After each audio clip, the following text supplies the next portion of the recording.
உத்தரப்பிரதேச மாநிலம் பிரயாக்ராஜ் கான்பூர் நெடுஞ்சாலையில் உள்ள கோக்ராஜ் அருகே உள்ள பட்டாசு ஆலையில் திடீரென தீ விபத்து ஏற்பட்டுள்ளது. இது பற்றின கூடுதல் விவரங்களோடு நமது செய்தியாளர் ராஜா இணைகிறார். வணக்கம் ராஜா.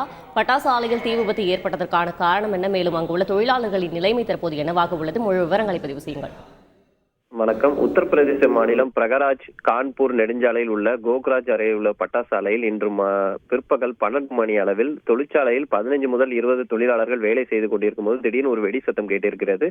உடனடியாக தீயணைப்பு படையினருக்கும் போலீசாருக்கும் தகவல் தெரிவிக்கப்பட்டு தீயை கட்டுக்குள் முயற்சியில் போலீசாரும் மற்றும் தீயணைப்பு துறையினரும் ஈடுபட்டு வருகிறார்கள். இந்த விபத்தில் முதற்கட்ட தகவல் என்னவென்றால் 5 பேர் உயிரிழந்து உள்ளதாகவும் 10 பேர் பத்திரமாக மீட்கப்பட்டதாகவும் கூறப்படுகிறது.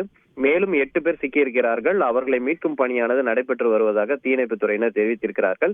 மீட்கப்பட்ட 10 பேரும் சிலரின் அபாய கட்டத்தில் இருக்கிறதாகவும் அவர்களுக்கு தீவிர சிகிச்சை அளிக்கப்பட்டு வருவதாகவும் தெரிவிக்கப்பட்டிருக்கிறது. இந்த விபத்திற்கான காரணங்கள் என்பது குறித்து இன்னும் தகவல் வெளியாகவில்லை. விசாரணை நடைபெற்று வருவதாக அதிகாரிகள் தெரிவித்திருக்கிறார்கள். விவரங்களுக்கு நன்றி ராஜா. செய்திகளை உடனுக்குடன் தெரிந்து கொள்ள உடனே சப்ஸ்கிரைப் பண்ணுங்க.